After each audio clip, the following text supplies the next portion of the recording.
All right, welcome back. So today we're going to talk about ambition and what it means whenever you're working from ambition that's actually rooted in a wound versus when you're working from ambition that is rooted in joy and peace and you've healed those wounds. Because they're going to look very, very different. Okay. And if you're new here, because I have a lot of new listeners, which is amazing, I'm so glad that you found this. My name is Brigid and I run the Red Wellness. I have 5 kids, almost 6 kids, including their 10 through 2 years old, and then we have one on the way in the fall. And I have some pretty strong opinions about things, and I believe that women are not broken. Their bodies are so, so intelligent, and that most of the wellness industry and even most of the world is treating symptoms while completely ignoring the thing that's underneath of those symptoms. And I believe that Jesus is not an add-on to the healing. He is the root of all of it. Okay, so let's get into it. So if you're listening to this, I know that you are my type of woman. And I want to describe you for a second because this is so relatable to so many women that I have worked, literally every single woman that I have worked with, so many women that I talk to. Okay, so I want to describe you. So you're really good at what you do, whatever that is. Maybe it's a career, maybe it's staying home, maybe it's homeschooling, maybe it's running something like a business, whatever. And you are, like, when clients talk about you, they say that you get results, like you are so kind when you are the person that somebody sends you a voice message crying and you are there to remind them that that everything is okay. Okay. And you have built something, again, whether that's a company, whether that's a home, whether that's whatever it is, from essentially nothing. And maybe you didn't even know how to do those things in the beginning. And that's amazing. And so you decided, because you're so ambitious, God has put this ambition on your heart, that you built this and that you refused to stop even when things got really hard. That's you. You refuse to stop even when things get hard, which is great. However, you are exhausted in a way that you cannot fully explain. It is not like you're exhausted, like you want to sleep for the day. Yes, that sounds great, but it's not like that type of exhaustion. It's the type of exhaustion where it's like you're just so tired of having to make decisions, of having to be the one to carry the mental load. Even if you are married and have a husband who does so much, there's just so much in your head all the time. But from the outside, everything looks good. And again, you are not somebody who complains. You are the person that people come to when things are hard. And so most of the time, again, you just keep going. And I want to ask something of you, and I want you to actually think about it before you answer and maybe even pause this episode. But when was the last time you did something in your life, in your business, and it just felt good? It didn't feel heavy. It didn't feel forced.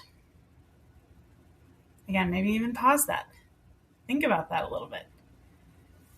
Because what I want to talk to you about today is, again, not necessarily how to fix it or what's going on, how to strategy behind it.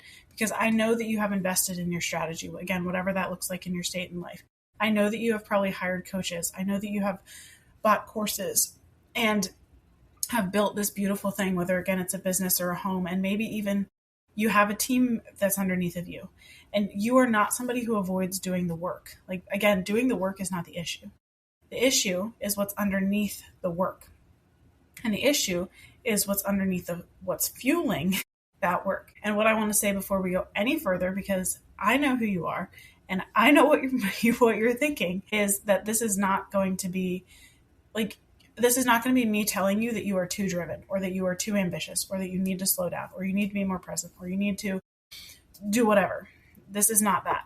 God gave you this ambition for a reason. However, we want to make sure that it's rightly ordered. Okay?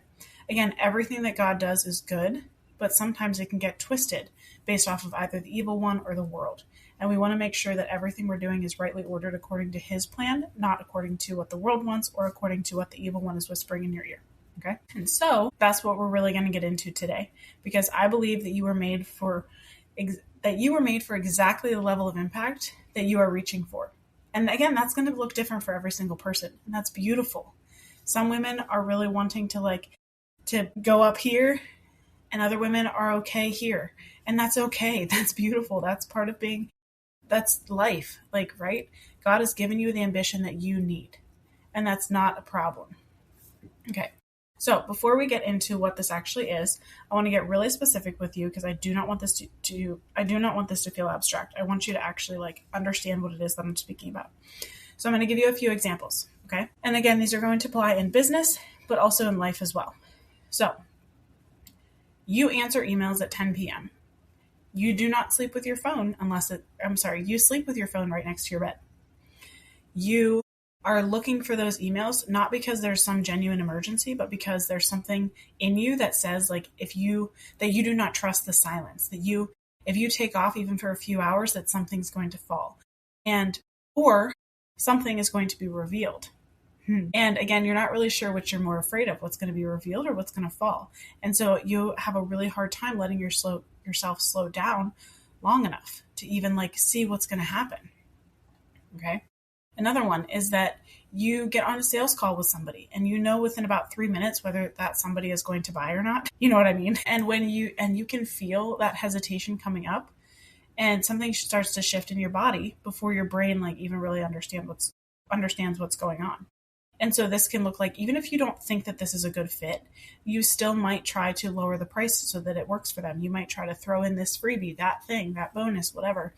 But again, it doesn't always feel good, but you feel like you have to do it because you need this sale. You need to close this thing, okay? And again, you don't understand why you can't stop doing that. Another one is that content ideas. So you sit down, you write it. You're like, I'm going to be bold. I'm going to say this thing that's been on my heart. But whenever you go to do it, it's nope. You either have writer's block or you go to press post and you're like, I can't post this because it's going to make somebody mad. What if my family sees it, right? And again, this doesn't have to be super controversial things necessarily, but this could even just be your own thoughts about something and you don't want those inner thoughts to come out. And there's so many more examples, or even one really quick that just popped in my mind is I have a client, she's a mom of a lot of kids. And her home always has to be clean. It's spotless all the time, which is beautiful. However, she says that she does this because she's so nervous that if anybody comes over to her house and sees that their house isn't always spotless, then that will mean that she's not good enough.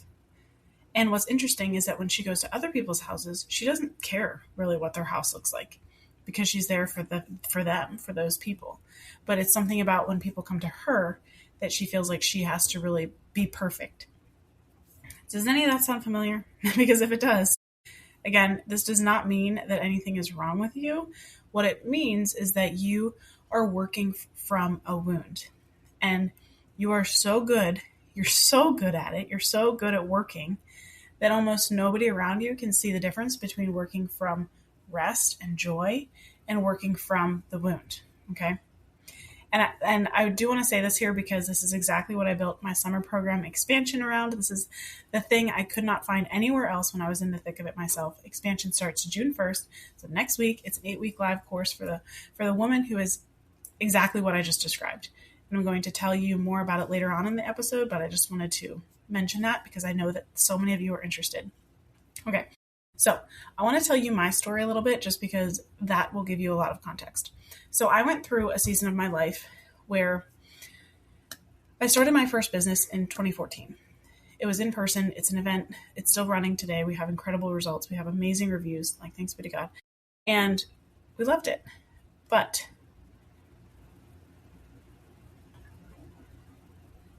when I started Loretta Wellness and came online, I ran into something that I was not expecting. I decided that I was going to have a faceless business because that meant that nobody that I knew in person could identify me. And it's not because I was not wanting them to find out, but it's because I have opinions and strong opinions about faith, about healing, about the body, about women and men and roles and everything like that. And I was nervous that if the people closest to me found out about that the approval that I had spent a really long time caring about would suddenly, things would blow up. And so I hid for way too long.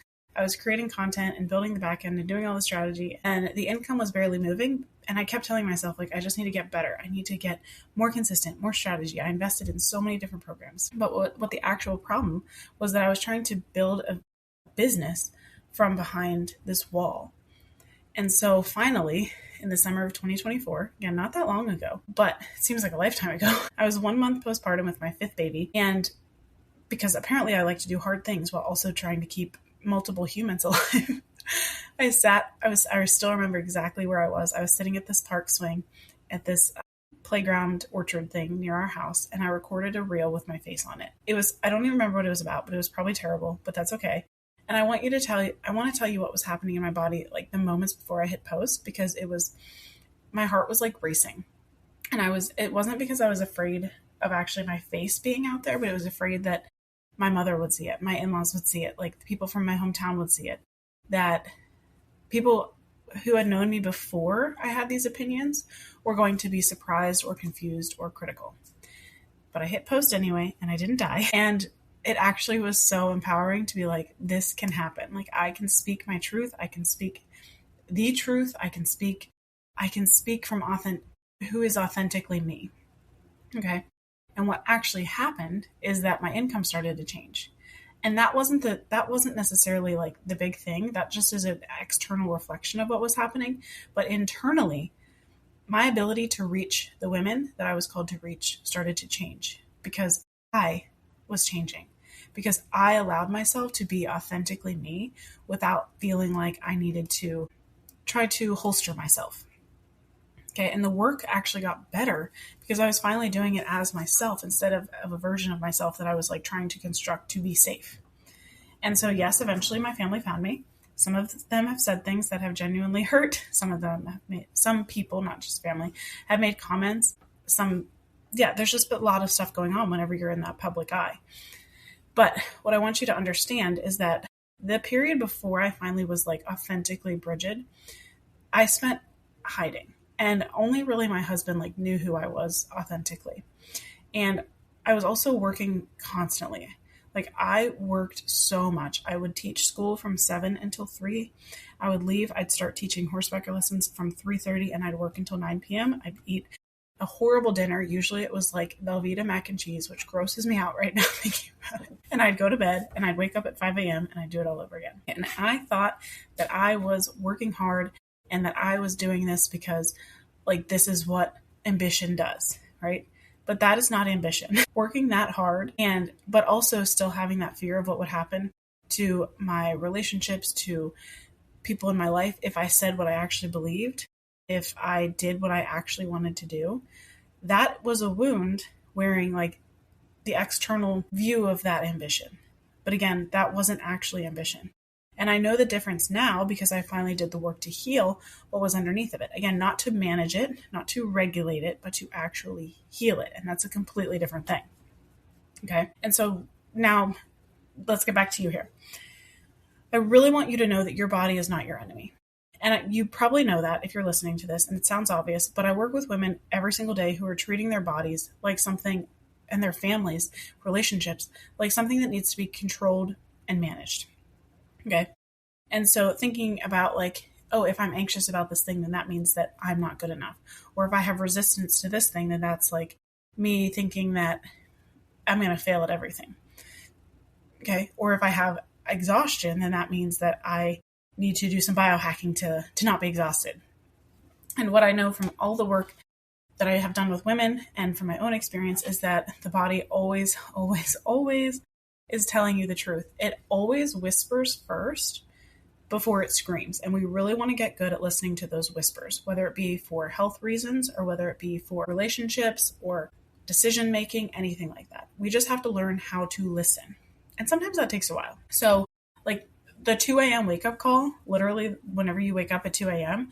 and you're like, why am I awake? Why is my head not like, why can't I just go back to sleep? Again, that's your body trying to tell you something. Okay. And that is your body, like something underneath of the surface is not at rest. And sometimes, yes, it's something physical where maybe you need to eat something, maybe your blood sugar dipped, maybe you need to hydrate, go to the bathroom, whatever. But sometimes there's something more underneath of that your body is subconsciously aware of, but you are not consciously aware of yet. Okay. And so again, your body is always speaking to you. The question is again, whether you are willing to hear it and whether or not you are actually listening. And that's the part that's really hard for a lot of really ambitious women. And so the work that I do is really rooted in nervous system science and subconscious rewiring. And I know that the nervous system word gets thrown around all over the place right now, So I want to be really specific about what I mean. Your nervous system is the biological system that is responsible for regulating, or essentially making things feel normal, like whatever your normal is, regulating your sense of safety in the world. That's literally the whole point of your nervous system, is to keep you alive. And it learns, it's very dynamic. It learns from your past experiences, especially your early ones, because you're literally imprinting off of those who are around you, because it's an immature nervous system. And so you imprint on those around you. And what that nervous system does is it builds a model of the world based off of what happened around you and what those experiences have taught you about how safe things feel, about what things mean, about trusting people, about taking up space, right? And your nervous system is literally running every single thing in your body. Literally every single thing. Now, obviously, yes, we have other systems. We have our cardiovascular system. We have our limbic system. We have different systems. However, the nervous system tells all those other systems what is going on so that you can stay safe. And you really want to think about this from a primitive perspective, where back in the old day, again, if you saw a cougar and you were out hunting, you would probably want to run away from the cougar if you didn't have your bow and arrow or your shotgun with you. So therefore, your nervous system would say, okay, we need to dilate those pupils so that we can see what else is going on. We need to get the lungs pumping. We need to get our heart pumping. We need to get blood rushing so that we can actually run, right? And so that was a nervous system reading the threat around you. Now, we usually, generally, some people do, but most of us do not have cougars in our woods anymore. And so nowadays, our dangers have changed. And so, but our nervous system is still reading our external environment in the same exact way. And it's always pulling you back to safety. Now, one thing to note is that safety doesn't necessarily have to mean good. Safe just means what's normal for you. Again, it's kind of like a thermostat, where a thermostat can be set, you can set your house at 50 degrees or you can set your house at 70 degrees. It's a neutral thing. You know what I mean? It's not actually neutral from a temperature perspective, but it doesn't necessarily matter which one it is. It's just a matter of which one your thermostat has been told to stay at. Okay? Now, obviously, we always want to go towards the actual physical, emotional safety, like that there's no actual dangers. But again, your nervous system doesn't necessarily care. That's why so many people struggle to stay in poverty, to stay in abusive relationships, to stay in whatever, because that is what their body knows and trusts. And that feels safer than jumping into the other pond that might not feel safe. Okay. And so the same thing can be applied for your life, for your business, for your relationships, because your nervous system is responding to specific sensations of potential rejection, of doing things for a long time that make a sensation stop, of whatever it is. And so the reason that maybe your content calendar keeps collapsing is not because, again, anything is wrong with the system. It's just that you are trying to build visibility on top of a nervous system that has never actually said, like, it is okay to be seen. It is okay to express yourself. Like, nothing bad will happen. And you can change these things. Thankfully, that is the whole point. God made us so that we can change the set point. But you cannot do it by just regulating. You cannot do it by just forcing yourself through fear every single time, which is what most women do. And eventually, it's going to exhaust them into either quitting, because they're going to go into this. There's 4 different states. There's the fight, flight, freeze, or fawn. It's going to send them into one of these states where they're just eventually going to just give up. Think about a wild animal, right? Like, eventually they're going to stop running. They're going to, even if they're hidden, they're going to be like, okay, I'm dead. Just take me. And if anybody has animals, like, you know that this is true. Like a chicken, if you eventually catch it, it just lays there and it's like, okay, you can take me now. Like, you can look at nature documentaries and you can see what happens. Eventually things just give up, because our bodies are not machines. They're not made to just keep going. Okay. And so the real work is to not sit with your feelings and journal about it. Again, that's a good thing to do, but that's not actually going to fix things. What actually fixes things is a really deep, specific, theologically grounded work that is going to change things at the root so that your body no longer perceives these things as danger anymore at all. Okay. So think about this again with like domesticated animals, where a dog, let's say a dog, if a dog is not domesticated from the time that it is a puppy, it will grow up very similar to as if it was a wild dog, right? And so when it sees a human, it's going to act in a way that thinks that the human is dangerous. And you can't just continue to say, like, I'm not dangerous, I'm not dangerous, I'm not dangerous, because eventually the dog's just going to give up and say, like, okay, just kill me. Like, just take me, whatever. Versus if you actually heal the root of what's going on with that dog. So instead of saying, like, I'm not dangerous, you allow the dog to just sit with you and to see, like, oh, this person's not actually going to, like, at least right now, it's not going to kill me. And so the dog still is in that defensive posture, but it's not thinking, like, I'm going to die right now.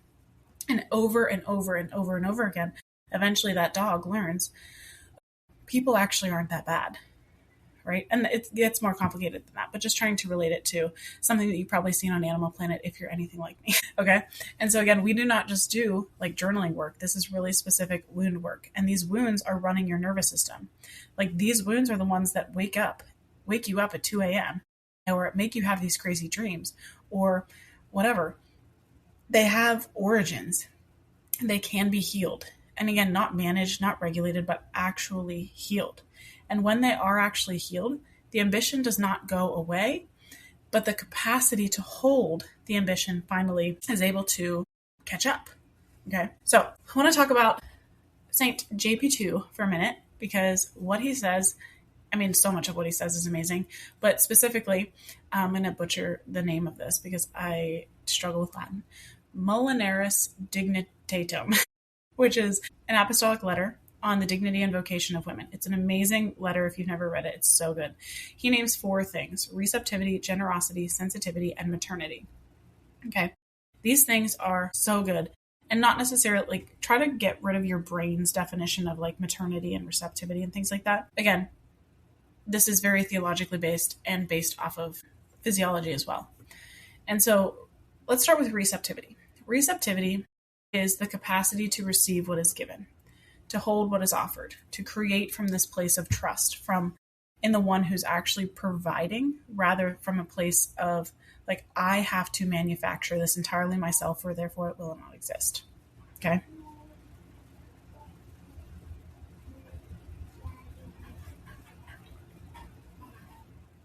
And so I want to ask you something, and again, feel free to pause. When was the last time you actually operated from receptivity in your life, in your business? Do you even know what it means to receive? Like, when was the last time you made a decision from a place of trust that God will take care of everything instead of I have to take care of everything? Because if the answer is never, again, it's normal. But this is the way you've been running your business, and that is a wound that's running your business. That is not actual ambition. Okay. And the woman who operates from her wound is going to operate in constant output, initiating everything, controlling everything, never stopping, never receiving. Nothing feels safe. And if you stop, it feels like everything's just going to like fall apart. Right. And I know it looks like strength from the outside, but it's not actual strength. People call it like hustle culture and drive and being a go-getter.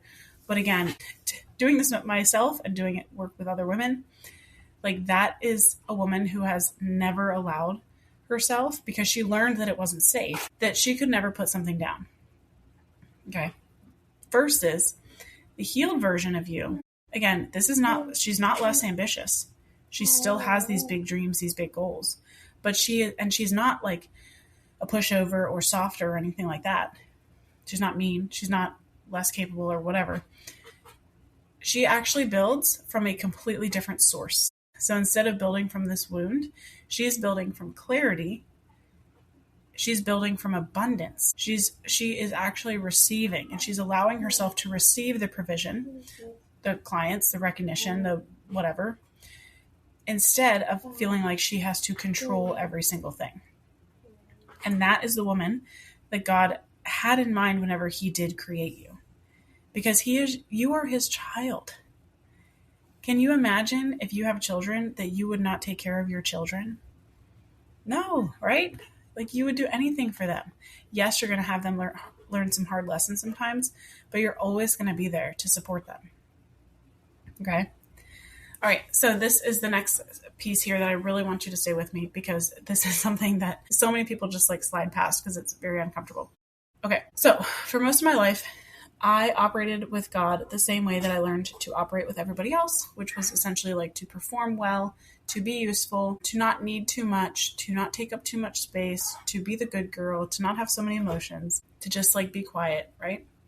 But again, that's not actual relationship. That is just, again, a wound that is saying, if I take up space, then therefore I will not be received, or I will be abandoned, or whatever.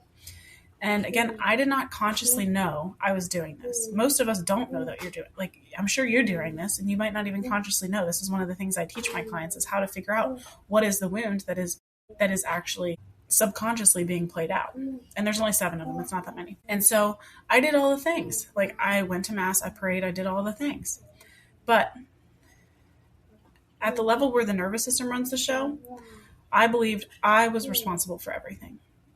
That if I stopped controlling or striving, then everything would just like fall apart. And then I read the parable of the prodigal son in a way that was really annoying. And I'd never read it before. Like, you know, the story where the one son takes his inheritance early, squanders it all, and is essentially saying I don't want anything to do with you. Right? And then eventually he comes home because he spent everything, and he's like laying with pigs and whatnot. Father sees him from a distance, which means the father's been watching. He's been looking down the road, and he runs toward that child who spent everything. And I always looked at it from the space of the son who stayed and was like, quote unquote, good, and was there doing the good, hard work. And what's interesting is that when I finally was able to see myself as that prodigal son who left, who squandered everything, who didn't take care of what the father had given him, that's when things started to change. And it was a really hard change. But what was so important is that the father still wanted the son, even though the son squandered everything. The father still had a huge party for the son, even though the son was disrespectful. The son did not earn that. He did not have to work off that debt. He did not have to prove that he was changed. All he did was he came home, and that was enough for the father. And when I read that in a different light, like really trying to put myself in that prodigal son perspective, I realized that I was that same son who kept coming back, or who kept planning to come back to ask to be a servant. I had been operating in like God's house like somebody who was like, I didn't think that I belonged there. And when I stopped when I realized that it wasn't a theological problem, that it was a wound problem, that I had learned so early and so thoroughly what it meant to be safe and loved. And again, this is all based on perception, which I've talked about in other episodes. That is what changed everything. Because your job is faithfulness. His job is provision. Not the same jobs. It's not to say that you don't have to work hard, that you don't have to keep going. But again, his job is the provision. I heard it once said where this person said, God, I want a cake. And so God gave him flowers.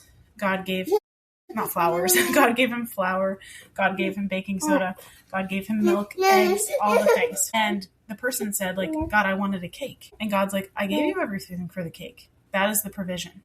The faithfulness is trusting that what God gave you will actually be able to produce the cake. Okay? So that ambition of wanting the cake wasn't a bad thing. But God didn't just give you the cake. He actually made you do something with it, because who you are in the process of making the cake changes everything in your life. Okay? So the ambition did not go anywhere in relation to this, in the prodigal son. But suddenly, the fuel changed. The business was fueled by love and vocation and a genuine belief that what I'm offering matters and that God is in provision of that. And everything started to shift. And so I want to get really specific about what happens when you heal, because right now you might be thinking like, nothing's wrong with me. Everything was great. I had a great childhood. And that's great. Amazing. Thanks be to God. However, everybody, because we live in a fallen world, has these wounds. They might not be from your parents. They might be from an aunt, an uncle, a teacher, a coach, whatever. But when you can heal these wounds, what happens is your identity starts to change. When your identity starts to change, you release these judgments about other people. You release these false lies that you have. That's when things really start to change. Okay? And so you are still going to be the one to work hard whenever you heal these wounds. That output does not disappear. But again, you're going to stop doing things from panic. You're going to stop doing things from a place of like, I have to do this because if I don't do this, something bad will happen. Or even when you get an email from somebody who isn't super happy, you're not going to respond in a way that's trying to appease them or think like something's wrong with me. It's just that person perceived something in a different way, and I can either help explain what I was thinking, or I can not make it mean anything about myself, and I cannot make it mean anything about myself. Okay? And again, this changes literally everything because you are no longer willing to negotiate your value downward in order to manage somebody else's discomfort. I'm going to say that again. You're no longer willing to negotiate your own value downward in order to manage someone else's discomfort.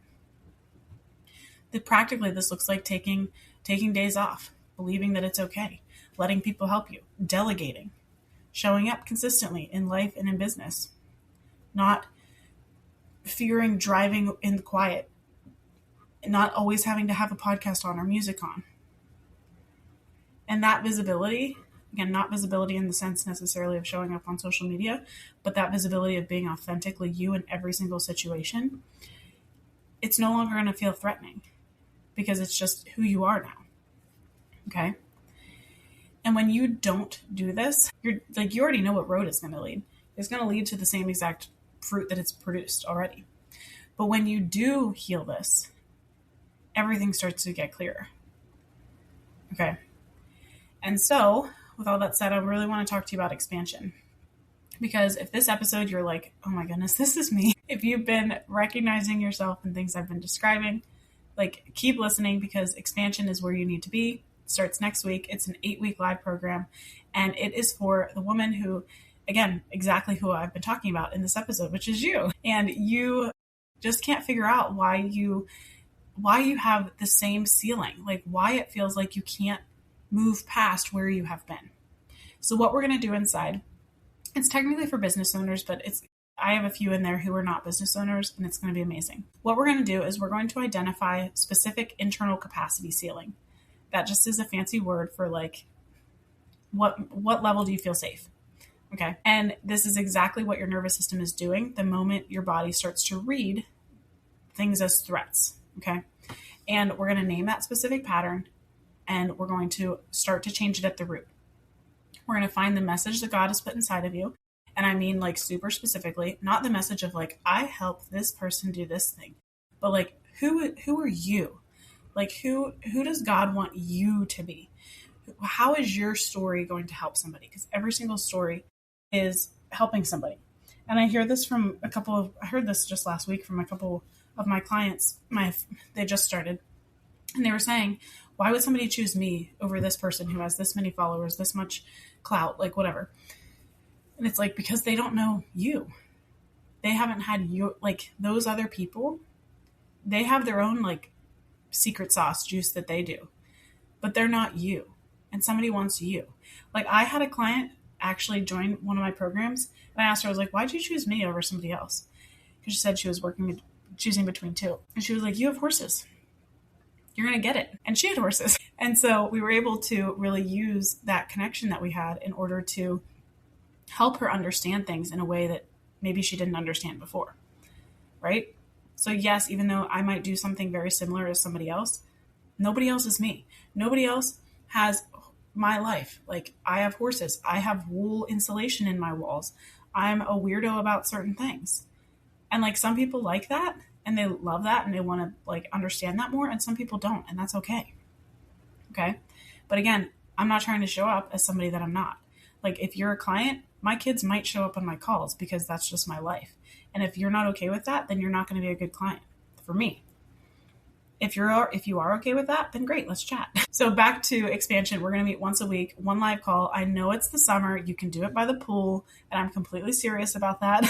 Like, I designed this for summer because I wanted it to be something that you can actually do while also being a mom or running a business and having a life. It's going to be is one live call, one bold move per week. And again, I know about the timing that everybody's like, I don't want to do anything in the summer. And I know that summer feels like the slow season. I know the temptation is to kind of coast until September and then ramp back up. I get it. Trust me, I do. Especially because I'm going to be like very pregnant during the summer, which has never happened. So a little like anxious about what's going to happen there, but it'll be fine. But what I know is that if you do not continue right now, that tells me everything about who you are. Because how you do anything is how you do everything. So right now, if you are the person who says, I'm going to take summer off, what else are you saying I'm going to peace out for? And again, this is no guilt here, no shame. It's the truth. How we do anything is how we do everything. So if you're feeling called to this, but you're like, I don't want to do this in the summer, what else are you saying no to that God's putting in front of you right now? Right? Because the women who do this work over the summer, those are the women that are going to have a nervous system that can finally hold that level of ambition and success that God has put on their heart. He's not going to force you into it. I'm not going to force you into it. But I do want that for you. I want you to be that person that God has created you to be. All right. So link is in the show notes. If you have any questions, send me a DM. Seriously, I mean that. I sent an email this week and somebody responded like, is this an automated email or did you actually send this? And I actually send everything. I actually respond to everything. Okay. And so right now I know that the voice is going to tell you the timing is not right, or that you should wait, or you should have more, or you should be more established or whatever. I know the voice very well. And I want you to know that that voice is not wisdom. That is not God. That is the pattern that we have been talking about this entire episode. It's either the world or it's the evil one. All right. So that woman that I've been describing today, the one who's super successful in every facet of life, but is exhausted in a way that's, again, not in the way that sleep's going to fix, is hitting a ceiling. That woman is somebody who has learned to work super hard from these wounds. Somebody whose nervous system has so beautifully kept her safe, kept her alive. But again, it's costing her everything in life, in business, in health, everything. Okay. And the healing does not take when you heal this, it doesn't take your ambition away, but it actually gives you that place of sitting in the ambition from being God's daughter, not from somebody who is striving because she's afraid of what happens if she doesn't strive. Okay. So healed ambition actually will rest, will receive. Not because she has it all together. But again, it's because finally stopped confusing her job, your job, with God's job. Okay? All right. Remember, God created you. He wanted you. He loves you. And I want you to go to the link below, look at expansion. If you have any questions, feel free to DM me. And I'll see you next week. And if this episode blessed you, please send it to somebody or send me a comment. I actually read them and I would love to hear from you. All right. See you next time.